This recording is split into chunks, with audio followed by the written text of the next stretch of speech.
Muy buenas tardes a todos. Bienvenidos a este espacio tan especial creado para todos ustedes, usuarios de Sura, colaboradores y todos los invitados que puedan acompañarnos en esta tarde.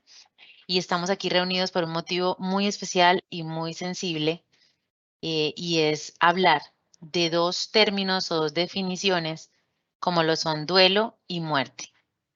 Dos palabras que quizá culturalmente escuchamos y nos asustamos, pero hoy vamos a desmitificar muchos de esos miedos y preocupaciones que podamos tener y vamos a adentrarnos un poquito más. Y bueno, no me he presentado, les cuento, soy Kelly Mojica, psicóloga del equipo Cuidados Paliativos de Sura, y hoy tengo el honor de presentarles a Brian Steven Hill, trabajador social de Salud en Casa Sura, encargado de todo el acompañamiento de nuestros pacientes paliativos y crónicos, con una amplia experiencia en todo este tema de acompañamiento de duelo y de muerte. Brian, bienvenido, y en tus manos te dejamos a todo el público que hoy está muy interesado seguramente en conocer sobre este tema. Y recuerden que pueden hacernos preguntas. Brian, adelante.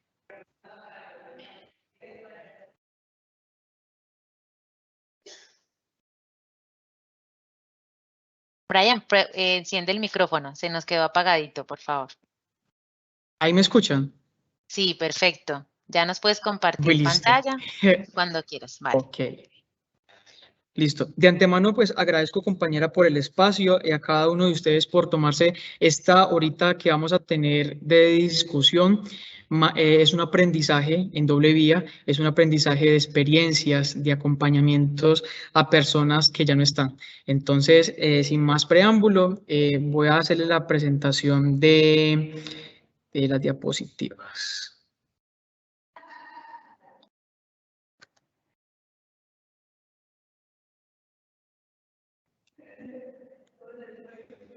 Ahí las estamos viendo. Sí, perfecto. Listo. Bueno, el tema que nos compete el día de hoy es el tema del duelo y la muerte, la presencia de la ausencia. Desde PS Sura te vamos a acompañar siempre.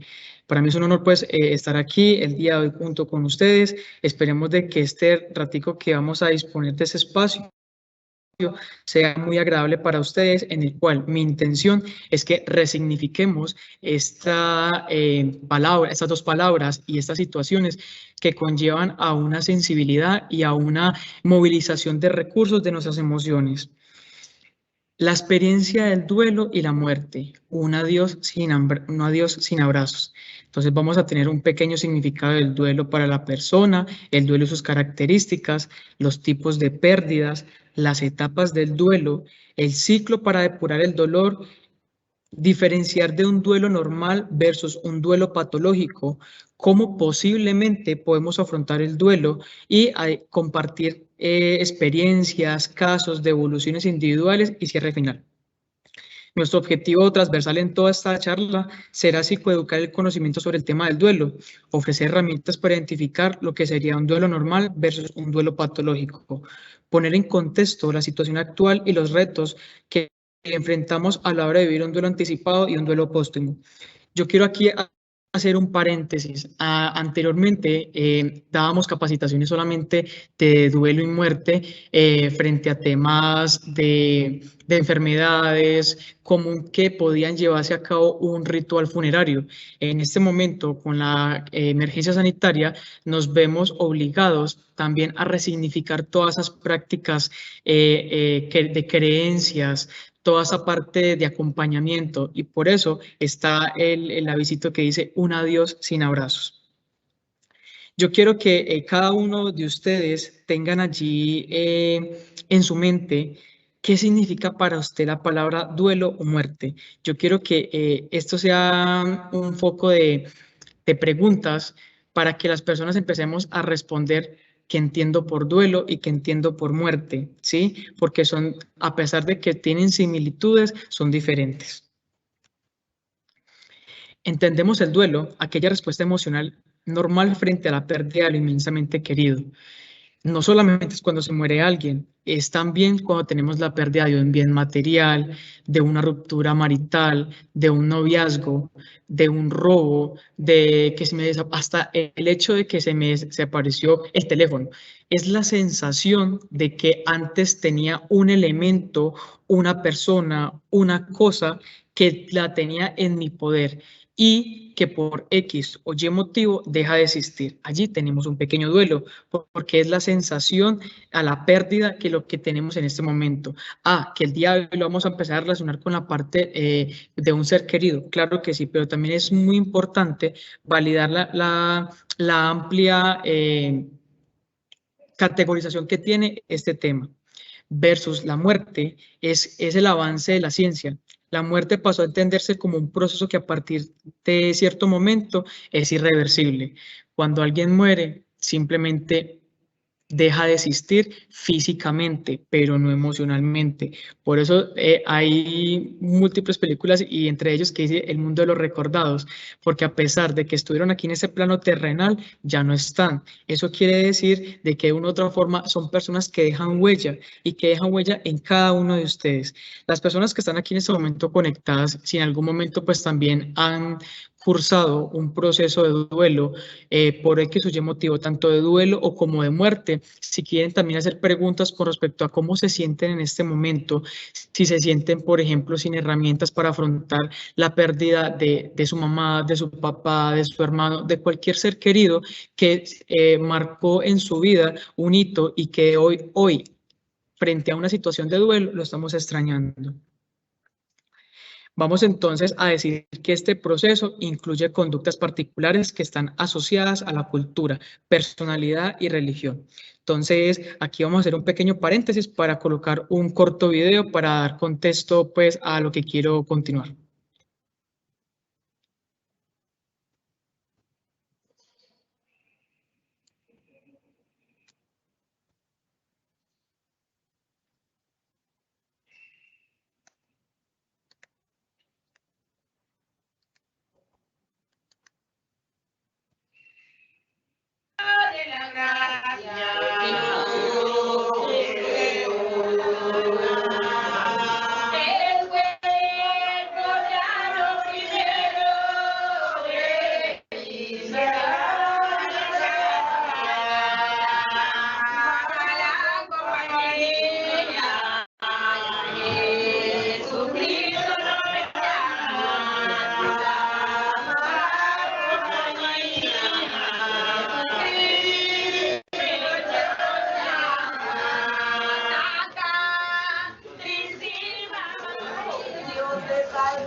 Volvemos nuevamente a la presentación.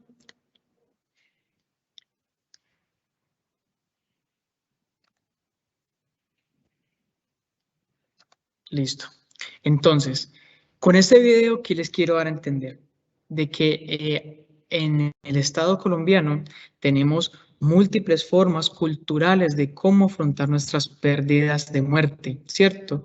En el video que acabamos de ver es un video de las alabados de las mujeres afro del Chocó, en el cual no solamente se ve en el Chocó, sino también donde hay mayor presencia de población afrodescendientes.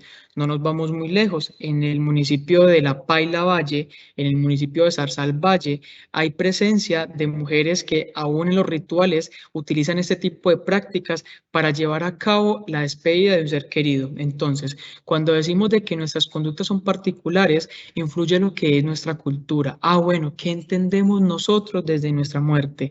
Culturalmente, entonces, entendemos también la parte de las creencias cristianas, si somos, pertenecemos a la Iglesia Católica, si somos judíos, si somos musulmanes, si somos creyentes, si somos ateos, ¿cierto? Desde cada una de estas posturas vamos a empezar a identificar cómo percibimos la muerte. Entonces, se decide que el duelo es una reacción, que tenemos una reacción física, emocional, espiritual. ¿Por qué decimos que toca esas tres esferas? Porque de una u otra forma conlleva que el cuerpo experimente una sensación de intranquilidad, de desosiego, de llanto, de rabia, de impotencia, junto con la parte emocional que muchas veces dicen, pero mire cómo llora de harto, yo no sé ya qué hacer porque es que mire que no deja de llorar, o todo lo contrario. Me preocupa mucho que a mi mamá se le murió su esposo y no ha derramado ni una sola lágrima.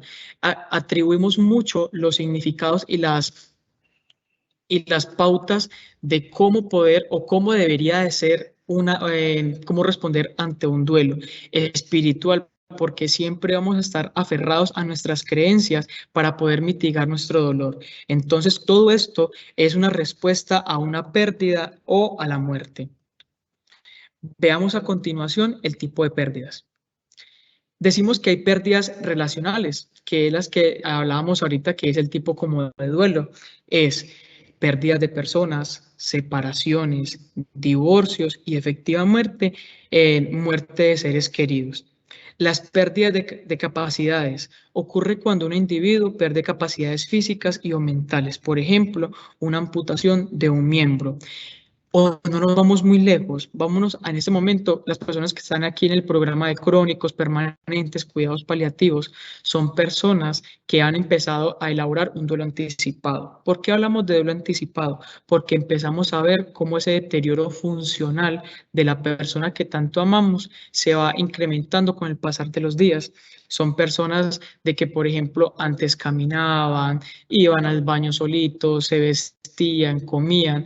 Ahorita pasa mayor parte del tiempo en sillita o mayor parte del tiempo en cama, están somnolientos, no tienen ganas de comer, no tienen ganas de hablar y se van apagando como si fuera una velita. Entonces, allí es donde vamos poco a poco, con el pasar de los días, empezar a tener un tipo de pérdidas. Las pérdidas materiales se dan ante las pérdidas de los objetos y las posesiones. Las pérdidas evolutivas son los cambios de la etapa de la vida, por ejemplo, la vejez y la jubilación. Hay personas, me llama mucho la atención de que hay personas de que a los 30 años dicen, yo ya me siento viejo, ya no voy a hacer nada por mi vida. Y creen que el número significa de que ya perdió todo lo que tenía por hacer por su vida. Entonces, también tenemos pérdidas evolutivas en nuestras edades. Cada vez que, por ejemplo, nuestro cuerpo empieza a experimentar cambios físicos, por ejemplo, cuando se empiezan a hacer las canitas, las arrugas, cuando, por ejemplo, tenemos esos cambios tan significativos de que por lo menos ya no puedo salir solito, sino que me tengo que salir con mi esposa, tengo que salir con X o Y persona, porque ya no me puedo valer por mí mismo. No todas las pérdidas generan duelo. Esto es muy importante porque hay personas que tienen muchas más herramientas para superar esto. ¿Cómo se supera esto? Básicamente es con las creencias que tenemos, ¿sí? Porque desde la religión, la cultura, tenemos ya como algo interiorizado de que sabemos cómo responder ante esas situaciones. Hay personas que asumen los duelos, las pérdidas de una manera muy racional, de que son conscientes de que, por ejemplo, el soltar y el dejar ir también es un acto de amor. Hay personas que dicen, no, yo quisiera que mi mamá estuviera viva, yo quisiera tenerla así sea en la cama, yo quisiera tenerla entubada con medidas aeróbicas de reanimación, intubación, todos los métodos con tal de ver a la persona, ¿cierto? Hay personas que se nos aferran mucho y no dejan soltar a las personas. Aquí es muy importante empezar también a hacer un tema de sensibilidad, que es el siguiente. Más también es menos. Cuando tenemos una enfermedad crónica o una enfermedad amenazante para la vida, significa que en algún momento esa persona va a cursar por algún momento muy complejo. Y no solamente la persona que está padeciendo la enfermedad, sino también todo su grupo familiar, porque conlleva a una distribución de roles. ¿Qué significa esto? Por ejemplo, se enfermó Don José, de 60 años, quien era el proveedor económico del hogar, quien era el que pagaba los recibos, el que iba y mercaba, el que decía absolutamente todo. Un hombre muy típico de nuestra cultura colombiana. Se enferma por un cáncer. Esta persona deja de hacer todas sus actividades y sus hijos y su familia empiezan a relevarlo. Allí hay dos situaciones. Una, la pérdida de independencia de este señor y la otra, la redistribución de las personas. Todo conlleva que el grupo se movilice y empiecen a movilizar los recursos que tenemos adentro. Que algunas personas lo hacen muy bien, claro, porque tienen la capacidad de conversación, de comunicación, de hablar, mientras que hay otras personas que este tipo de movilizaciones generan antes crisis, porque no saben qué hacer, no saben cómo actuar, porque siempre la persona líder de la familia que se enfermó era el único que podía hacer las cosas. Entonces, por eso es muy importante tener una comunicación muy viable durante toda la familia. Y el tema de la voluntad anticipada, que quiero que hagan con mi vida una vez yo no pueda tomar decisiones por mi voluntad propia. Entonces, cuando tenemos esa voluntad anticipada, es donde las personas tienen mayor recursos a la hora de afrontarse ante una situación de crisis. Por X o Y motivo, una persona que salió de su casa, la desaparecieron, una persona que por robarlo lo asesinaron, una persona que no volvió a su casa, que salió con sus amigos, con sus amigas y no se volvió a saber absolutamente nada de él. Y el último, pues que efectivamente es una enfermedad amenazante para la vida, una enfermedad que con el pasar del tiempo se lleva a las personas. Entonces, mientras vamos como identificando todo esto, es mucho más viable poder tener como esta comunicación con el grupo familiar. Recordemos de que esto, a pesar de que son temas individuales, se deben hablar al interior del grupo familiar para que todos estén homologados. Es, por ejemplo, cuando la gente me dice, cuando vamos a los domicilios, nos dicen, no, yo no quiero hablar de muerte, no quiero que me hablen absolutamente nada. Sé que en algún momento va a pasar, pero no quiero que hable. Pero cuando pasa ese tipo de situaciones, la gente entra en crisis porque jamás habían entrado tipo de conversaciones, nunca sabía qué es lo que querían, si lo cremaran, si lo enterraran, qué hicieran con sus cenizas. Y son cosas que vamos a ir hablando en este momento. Tenemos una autora muy importante, es una psiquiatra, ella se llama Elizabeth Kubler-Ross, que nos comenta 5 fases por las cuales las personas o todos nosotros pasamos por un estado. Cuando entramos por una etapa de duelo o muerte, hay personas que entran inmediatamente en la negación. ¿Qué significa esto? No, yo estoy soñando. Esto que me está pasando no es real. Me pellizco, me acuesto porque quiero pensar de lo que está pasando no es real. Que nos da la rabia, que nos da esa ira porque nos da impotencia. Ese sentimiento de que teníamos algo en nuestras manos, algo que teníamos enseguida, que lo podíamos tocar, palpar, besar, abrazar, ya no está. Que de un momento a otro ya no está y me lo quitaron. Esa parte genera rabia. Cuando hay una enfermedad crónica, sea oncológica o no oncológica, entramos con la negociación. Esto es muy amarradito con la parte de la espiritualidad y la parte de las creencias religiosas o cristianas, dependiendo pues lo que las personas profesan. Ese es el siguiente. Dios, si tú me salvas a mi mamá, yo te prometo que voy a hacer esto, voy a hago esas caridad, hago múltiples cosas, pero necesito algo a cambio, ¿sí? Entonces entramos en esa fase de negociar con Dios un bienestar por una petición, por algo que yo le pueda devolver como a Dios, al universo. Entonces entramos en esa fase de la negación, de la negociación. De la depresión, yo creo que es uno de los índices más altos porque las personas entramos en depresión cuando sentimos de que ya toda esa parte que hemos transcurrido por la negación, por la ira, por la negociación y que vemos que con el pasar del tiempo en vez de mejorar, empeora, ¿sí? De que vemos de que, por ejemplo, mi mamá ya no estaba aliviada, sino que, por ejemplo, ya dejó de alimentarse. Y ya que, por ejemplo, el criterio médico es que ya no hay nada que hacer y por lo contrario, como nos dicen, hay que esperar la voluntad de Dios. Entonces entramos en esa fase de desesperación, de crisis, de llanto, de rabia y que por lo menos hay momentos donde empiezo como a alejar de las personas. Aquí también es muy importante estos 5 niveles porque es empezar también a comprender el otro, porque muchas veces nosotros somos muy buenos, y también me incluyo, somos muy buenos atribuyéndole sentimientos a las otras personas. Yo creo que mi mamá está enojada porque no me habla, ¿sí? todo lo contrario, o sea, nosotros no podemos suponer los sentimientos de las otras personas. Lo importante aquí es, mamá, ¿estás enojada? ¿Te pasa algo? ¿Te hice algo? Es efectivamente validar con esa persona qué emoción es la que está experimentando en ese momento, ¿sí? Porque así mismo vamos a poder tener esa comunicación asertiva que tanto les he hablado durante toda esta charla. El último paso, que yo lo pongo el último paso porque es el más duro, ¿sí? Es aceptar. Aceptar de que esa enfermedad nos ganó la batalla. Aceptar de que esa persona que yo quería tanto ya no está. Aceptar que ese teléfono que me costó tanto se me lo robaron. Aceptar de que esa propiedad que tenía por un mal negocio lo perdí. Es empezar a aceptar y comprender. Y llegar a esa aceptación, hay un proceso muy largo. Pero cuando se llega a esta fase, las personas entienden y empiezan a resignificar que hay algo mejor después del dolor que estamos viviendo en este momento. Vamos a hacer otro pequeño video para dar contexto a lo que vamos a hablar en este momento.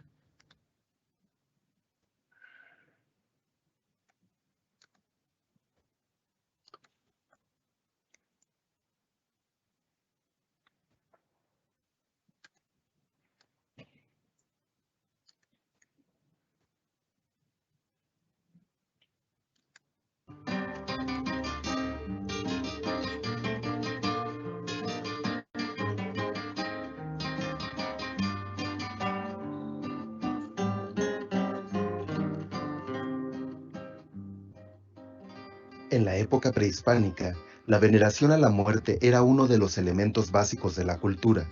Cuando alguien moría, era enterrado envuelto en un petate, y sus familiares organizaban una fiesta con el fin de guiarlo en su recorrido al Mictlán, que es el inframundo en la mitología mexica. De igual forma, le colocaban comida que le agradaba en vida, con la creencia de que podría llegar a sentir hambre.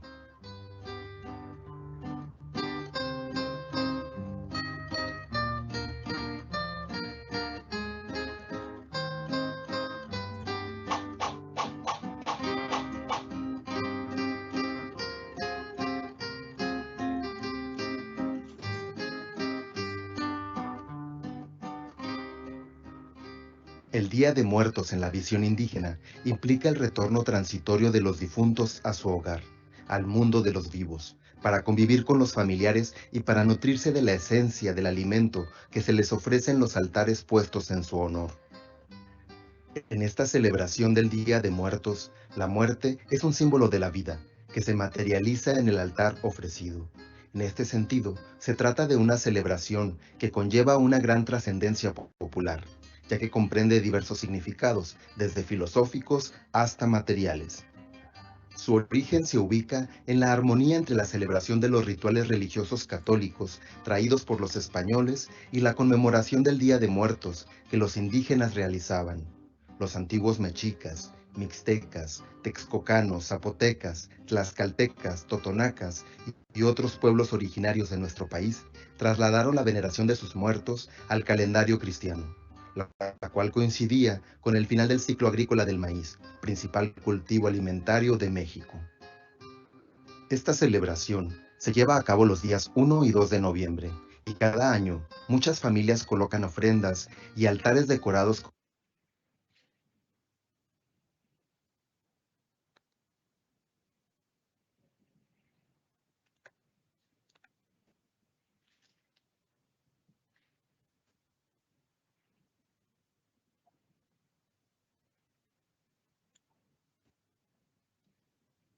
Listo. Espero que les haya agradado mucho el video de Día de Muertos de México, porque es un video muy representativo. Es una de las culturas que nos permite exaltar el dolor y la muerte, ¿sí? Es un mecanismo en el cual las personas traen a este mundo o empiezan a recordar a las personas que ya se fueron. Por eso entonces empezamos a hablar del ciclo para depurar el dolor. Cuando hay un impacto de muerte, En este momento vamos a hablar básicamente de la parte de la muerte, o más bien del dolor que genera la muerte y el duelo. Hay un impacto, ¿cierto? Hay un impacto porque es algo que no esperábamos, es algo que no teníamos premeditado, no era algo que no sabíamos en qué momento iba a aparecer. Entra nuestra negación, entra nuestra enojo y rabia, entra nuestro estado depresivo, entramos en tristeza, luego entramos en aceptación, en perdón, y este último que me encanta y es el que quiero que empecemos a interiorizar, que es la renovación del significado. ¿Qué quiero decir con la renovación del significado? De que por lo menos, a pesar de que hay un dolor, vamos a tener la oportunidad de resignificarlo. Pero Steven, ¿cómo vamos a hacer eso? Si en este momento mi mamá se me acaba de morir porque tenía cáncer. Bueno, en este momento la situación de que había un cáncer y que la situación de ese cáncer se llevó a nuestra madre genera un dolor y genera todo el tipo de rabia, enojo, depresión, tristeza. Te hago una pregunta, ¿te pudiste despedir de ella? Sí, sí me pude despedir de ella. ¿Pudieron hablar de esa situación en algún momento? Sí. Mira, Steven, que mi mamá me dijo que en algún momento no, que de su enfermedad, que por favor ella quería morir aquí en casa, que ella quería que fuera sepultada con este vestido, ella quería estar con sus amigas, quería que hiciéramos todo ese tipo de cosas y mira que yo lo pude hacer. Entonces, allí es donde empezamos a resignificar el dolor por una oportunidad. Efectivamente, hay un impacto, hay un duelo y eso jamás nadie se los va a borrar de sus mentes porque cuando tenemos la pérdida de X material o de un ser amado, jamás se va a desaparecer esa sensación de que parte de mi cuerpo se me fue. Pero cuando tenemos la oportunidad de resignificar esa tristeza por una oportunidad de que efectivamente yo pude acompañar a mi madre hasta su último día o hasta su último aliento, de que pude hacer todo lo que ella quería, allí podemos dar un respiro profundo desde aquí en nuestro diafragma y es decir, hice todo lo que estaba a mi alcance, hice todo lo que estuve en mis manos para que ella estuviera bien. ¿Cómo podemos diferenciar del duelo normal a un duelo patológico? El duelo normal, pues obviamente es al momento de la aparición del duelo, a los pocos días del fallecimiento, o incluso hasta semanas. Es cuando, por ejemplo, estamos como en esa negación de que efectivamente pensamos de que no es así, de que nos acostamos y dormimos y creemos de que esto es una pesadilla, de que es una película y que en algún momento me ha pasado, ¿sí? Aquí quiero ir relacionado también mucho con lo del COVID-19. Hay personas de que lastimosamente se infectaron e ingresaron a un servicio de urgencias, a una unidad de cuidados intensivos y semana después llega a su casa en un cofre de madera incinerado.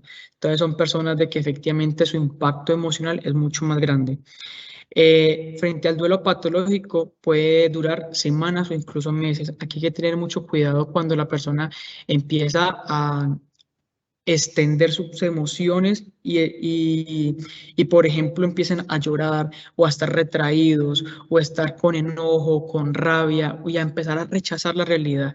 Entonces, lo normal es efectivamente aparecer incluso semanas o mesecitos después, pero que ya después de muchísimo tiempo, de que ya las personas hemos evolucionado sobre el tema de la muerte, aún persistan estos síntomas, efectivamente, pues allí hay que ya tomar el apoyo de un profesional, sea de psicología o de psiquiatría. Las características pues, del duelo normal es negar los aspectos de la muerte, que son las circunstancias, identificarse con el fallecido, imitando rasgos, atesorando pertenencias. Esto es muy bonito porque siempre uno se queda con algo de las personas, un anillo, una pañoleta, un vestido, un jean, algo que fuera de mucho significado para esa persona. También es muy normal oír la voz de la persona fallecida momentáneamente porque uno tiene como ese impulso de que, uy, mi mamá me estaba llamando, no sé en qué momento pasó. Padecer síntomas somáticos similar a los que causan la muerte, identificación como el dolor en el pecho, como dolor en la cabeza. Y aquí hago un paréntesis muy rápido para decir de que, por ejemplo, mi compañera Kelly y mi persona, cuando entrevistamos personas muy jóvenes, nosotros hacemos transferencia. Créeme que eso es inevitable no hacerlo. Y cuando nos empiezan a narrar cómo empiezan las enfermedades, inmediatamente también somatizamos como que, uy, mira, a mí también me da este dolor. Empezamos como a asimilar esta esta situación, por lo cual hace parte de la normalidad. Y desarrollar conductas aceptables, un luto corporal.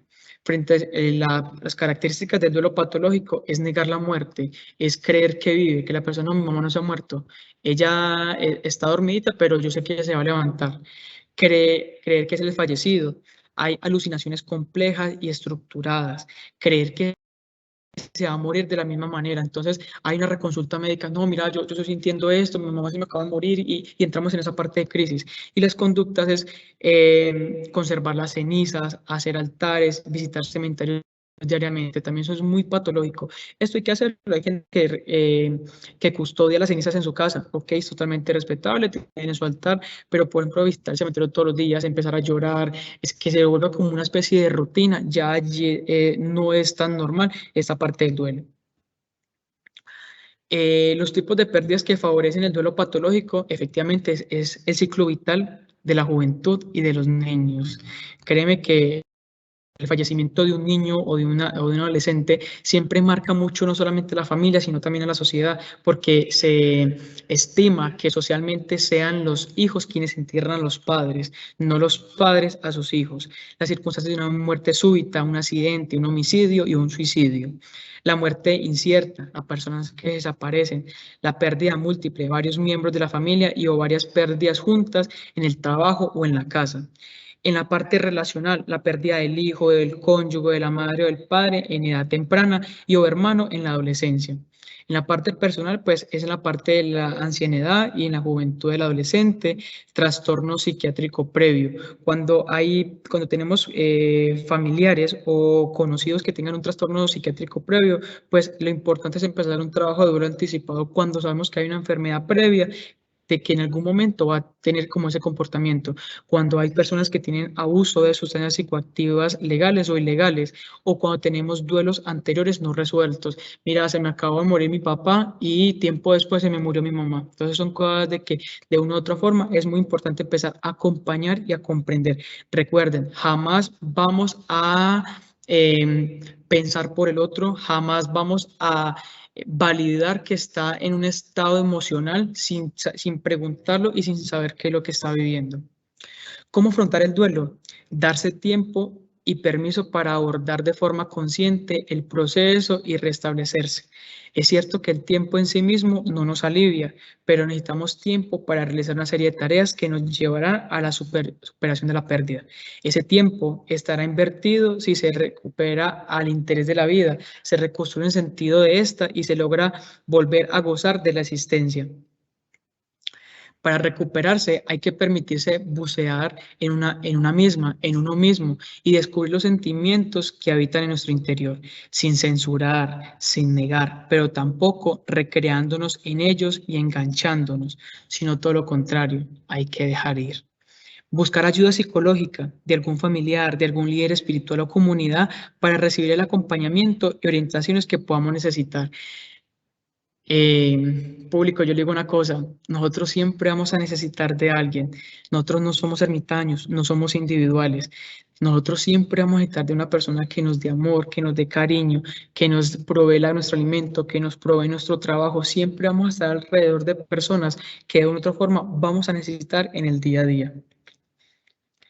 Este es uno de los más importantes a la hora del tema de la muerte, que son las ceremonias, como los funerales y los homenajes. Esto permite a amigos o familiares reunirse para apoyar y consolar a las personas más afectadas por la pérdida. Estas actividades pueden ayudar a la gente a sobrevivir los primeros días, luego de la pérdida y a honrar la memoria de la persona que falleció. Pero Steven, eso ya no se puede hacer. Ya estamos, y mira que mi vecino se murió por COVID, lo entregan en una ceniza y ya nadie hizo absolutamente nada. Entonces, mira que es muy importante identificar cómo es esa persona. Doña señora, ¿a usted le gustaría hacer alguna reunión para que estemos en familia, en amigos? Empezar también a acompañar y darle esas herramientas a esas personas porque, vuelvo y les digo, venimos de unas creencias culturales donde socialmente se murió, se lleva a la iglesia o no se lleva a la iglesia, depende pues la cultura que manejen, y se lleva al cementerio y se acompaña al cementerio, se abraza en el cementerio, se llora en el cementerio, pero con toda esta renovación de la situación situación que estamos viviendo, simplemente te entrego en este momento tu caja con tus cenizas. Y la persona, bueno, ¿y dónde está si mi mamá era católica? ¿Dónde está si mi papá le hubiera gustado, que le hubiera encantado en el cementerio? ¿Sí? Es empezar a recrear con algunas pocas personas todos estos ceremonias y homenajes, y por eso fue que es que también fue en la parte de México, de que es algo cultural y es lo que nos satisface y nos hace sentir mucho más tranquilos. Para ir finalizando, la muerte es algo que no debemos temer porque mientras somos, la muerte no es. Y cuando la muerte es, nosotros no somos. Muchísimas gracias.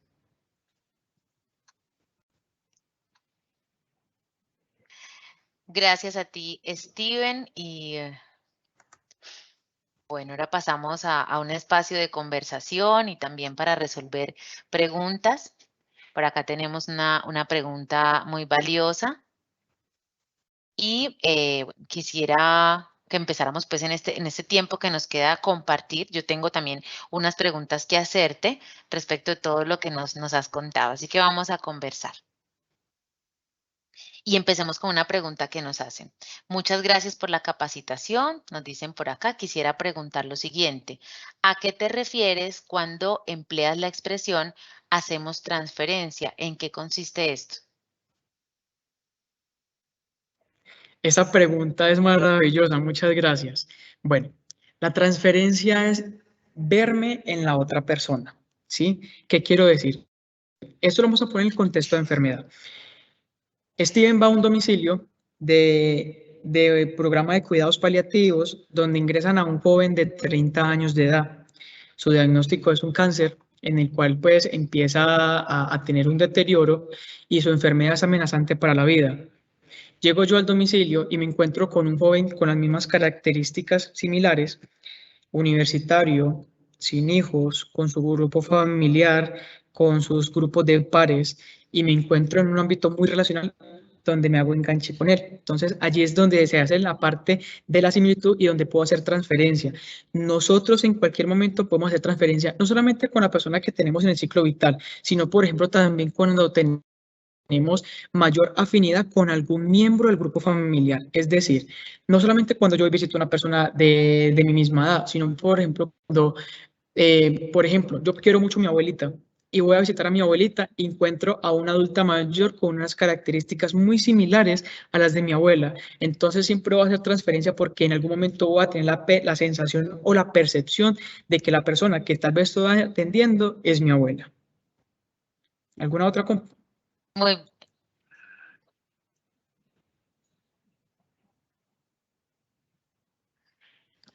Estás en silencio, Kelly. No escucho. ok. Sí. Muchas gracias, Brian. Por el momento no tengo más preguntas del público. Igual aquí voy a estar pendiente leyendo. Sin embargo, quisiera compartir y que conversemos respecto de este tema. Lo primero que quiero preguntarte es a nivel personal si tú has tenido experiencias de duelo, porque de pronto los demás escuchándonos creerán que no lo hemos vivido. Yo creo que todos de alguna forma hemos vivido experiencias y pues escuchar a los demás nos puede alimentar mucho. ¿Tú has tenido alguna pérdida importante? Bueno, vamos a separar los dos. Sí he tenido pérdidas y he tenido duelos, ¿cierto?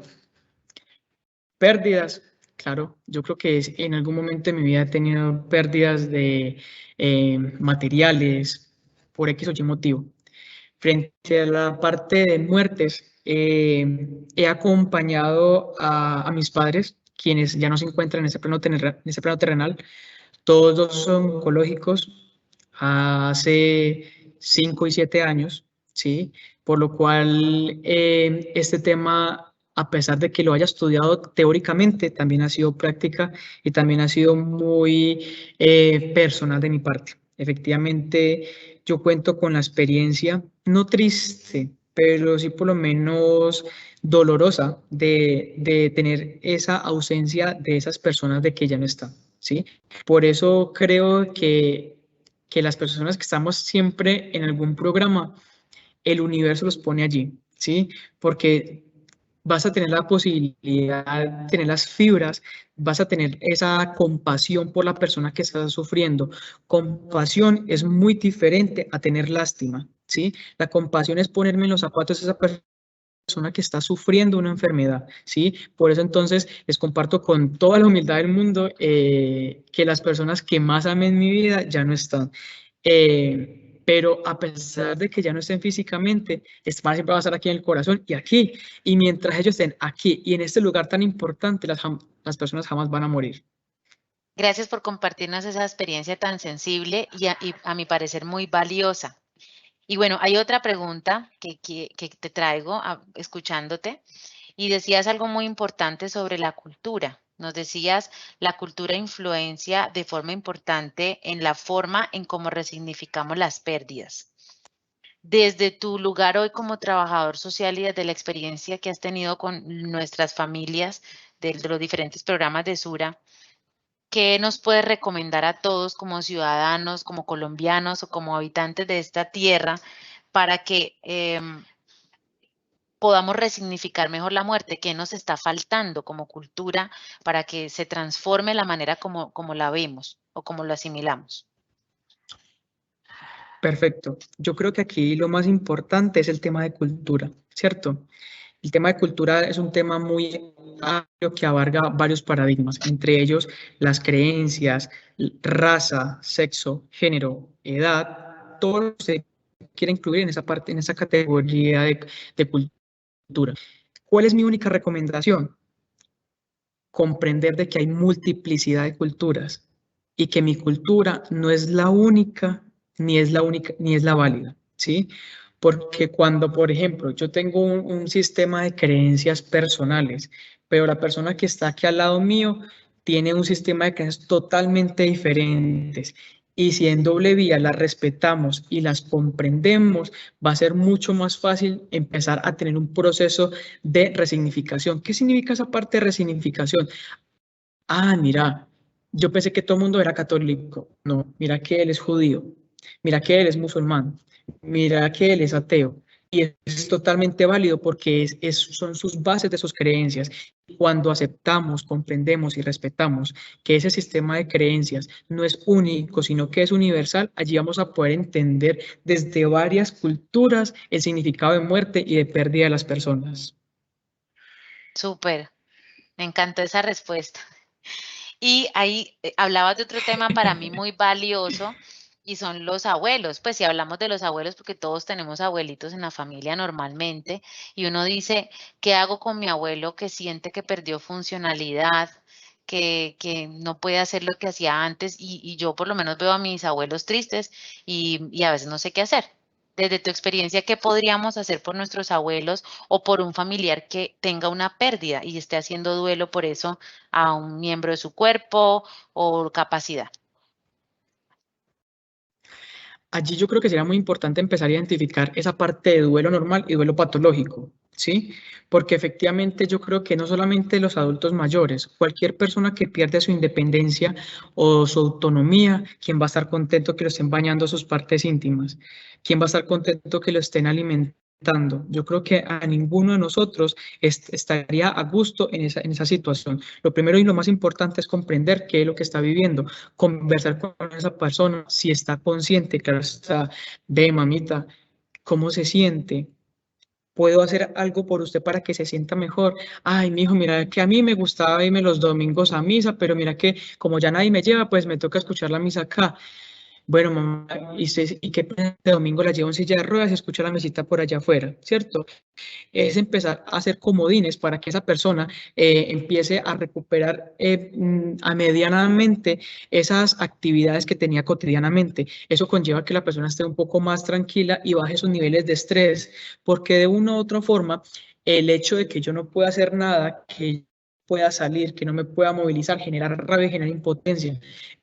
Entonces siempre vamos a encontrar a una persona de que antes era, no, mi ahorita era un amor y ahorita está irritable, claro, porque inmediatamente las personas ponen una barrera de que yo no quiero que me toques, no quiero que me mires, no quiero que me hables, estoy enojado, estoy triste, empiezan a experimentar muchas sensaciones y emociones en el cual lo importante es comprender, preguntarle y jamás invalidar sus sentimientos. Súper. Y para finalizar, te tengo otra pregunta, dándole lugar a los profesionales de la salud que están aquí conectaditos seguramente, y también algún cuidador que nos esté escuchando.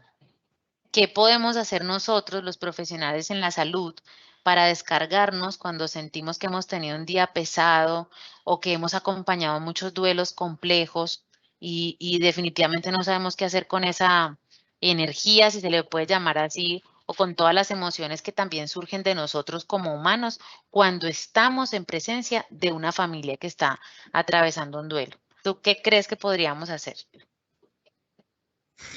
Yo les voy a hacer un ejemplo muy coloquial. Te voy a incluir.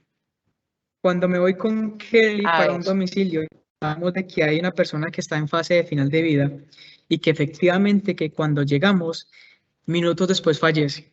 Nosotros quedamos así. Nos escurren hasta la última gota. ¿Por qué?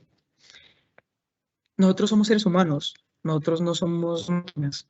Nosotros trabajamos con y para las personas, en el cual nuestros recursos, también tenemos de nuestra parte emocional, sentimientos cuando llegamos a una casa y vemos que la persona más importante de la familia acaba de fallecer. Las recomendaciones básicas es, primero, reconocer el estado en el que me encuentro. Uy, estoy cansado, no me hallo. El dolor de cabeza, no me aguanto. Es empezar, lo más importante, a reconocer los sentimientos y las emociones que estoy experimentando. Segundo, no se quede en su casa, trate de salir, de una vuelta, vaya a comer helado, salga a un restaurante, abrace un árbol, si por ejemplo va a natación, va a hacer cualquier tipo de actividades que le permite tener la mente ocupada, porque cuando uno tiene la mente ocupada, da como un respiro y dice, bueno, puedo pensar esa situación de otra manera. Y efectivamente, nosotros que estamos en este ámbito de acompañamiento a personas en final de vida, pues obviamente es algo ya cotidiano, que no hemos normalizado porque por lo menos para nadie es normal que la gente se muera, porque la gente quisiera que la gente fuera eterna, pero por lo menos siempre que hacemos un acompañamiento lo hacemos con mucho amor, con mucho cariño y sobre todo con mucho respeto. gracias, Brian. Y tenemos dos preguntas muy valiosas. Y una tiene que ver con el miedo como emoción. Dice lo siguiente: ¿cómo puedo manejar el miedo que da el pensar en que algún día moriré o que algún día morirá un familiar? Me causa muchísima ansiedad. La gente piensa que el miedo es malo. Yo pienso todo lo contrario. El miedo debe de existir, porque el miedo es lo que nos permite repensar o pensar que lo que tal vez voy a hacer o lo que va a pasar es incierto. ¿Sí? Entonces, yo creo que, Es que decir, no me quiero morir. Nadie se quiere morir. Tampoco una me quiero morir. posibilidad, ¿cierto? El miedo como una posibilidad, entonces. Claro, antes Mm. claro que. Entonces, por ejemplo, cuando usted tiene miedo, usted dice, uy, me detengo porque si hago esto, posiblemente me pase esto. Empezamos a suponer, ¿sí? Entonces, el miedo nos permite como ese comodín de hacer esa pausa, de pensar qué es lo que va a pasar. A usted, la persona que me está haciendo la pregunta de que le da miedo, entonces no la piense. Viva el día a día. ¿Por qué pensar morirse si hoy está viva? Pues ¿Sí? fíjate que eso que Esa estás situación diciendo, nos encargamos cuando esa situación que está, eso que esa estás situación contando se nos conecta, encargamos. Brian, con otra pregunta. Mira esta pregunta porque creo que está hilada con lo que estás diciendo. Ok, ¿Cómo manejar duelo anticipado, lo que nos hablabas, con nuestro familiar que está en cuidados paliativos y sentimos que su muerte es cuestión de horas o días? ¿Cómo hacer para manejar ese duelo cuando estamos ya como en la última parte, es lo que nos están diciendo? Y sentimos que su muerte es cuestión de horas o días. Ahí está la pregunta. se me cortó la pregunta, por favor, otra vez. Vamos a hacerla para que todos la escuchen. ¿Cómo manejar el duelo anticipado cuando nuestro familiar está en cuidados paliativos y sentimos que su muerte es cuestión de horas o días? Cuando estamos en la fase final. Bueno, el duelo anticipado va mucho más atrás y es lo que les comentaba ahorita. Cuando la persona empieza a tener esa pérdida de independencia, esa pérdida de funcionalidad, cuando deja de andar, deja de alimentarse, la persona va quedándose postradita en cama, ya hay que cambiarla cada 2 horas, no responde a estímulos, se nos desconectó, empieza a haber un desgaste físico, emocional, tanto del paciente como de la persona que está cuidando. Entonces, en ese proceso de acompañamiento y de cuidar, uno entra a repensar, no quiero ver a mi mamá en ese estado. Y cuando uno empieza a reconocer y a aceptar ese deterioro, uno dice que sea lo que Dios quiera. Entonces uno inconscientemente hace ese duelo anticipado, ¿sí? No hay herramienta que o el paso 1, paso 2, paso 3, no, eso en ninguna parte está. Ese paso a paso está en el acompañamiento que llevas con la persona.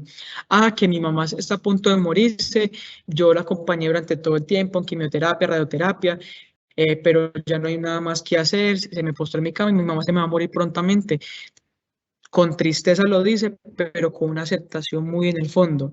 Es muy diferente cuando el hijo que estaba en los Estados Unidos, en España, llega y encuentra el contexto ya final de, uy, mi mamá, ¿qué me le pasó? ¿Cómo así? Vámonos por urgencias, ¿para dónde las llevamos? ¿Qué hacemos? Es la sensación de impotencia que no hizo nada durante el proceso. Entonces empezamos a ver diferentes posturas del acompañamiento en el proceso de final de vida. Entonces, para resumir, este duelo anticipado es un proceso de mucho tiempo en el cual la persona está acompañando a esa persona en ese periodo de deterioro hasta su final de vida.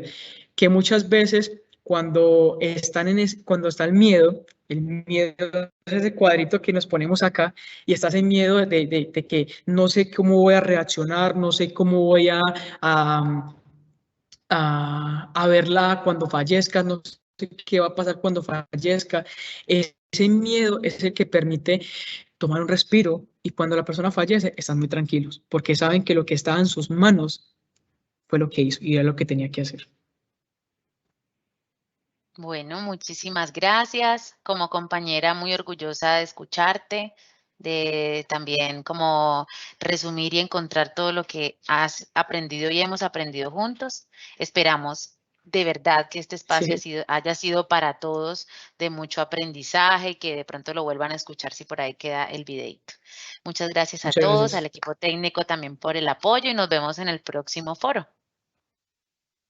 Muchas gracias. Recuerden, por allí tenemos el link para diligenciar la encuesta. Les agradecemos que puedan ingresar. Y por último, pues la grabación de este evento queda grabado en nuestro canal de YouTube de Segurosura Colombia para que si se animan lo vuelvan a escuchar o lo compartan a las personas que ustedes consideren esta información les pueda servir. Nos vemos en una próxima ocasión. Muchas gracias. Gracias.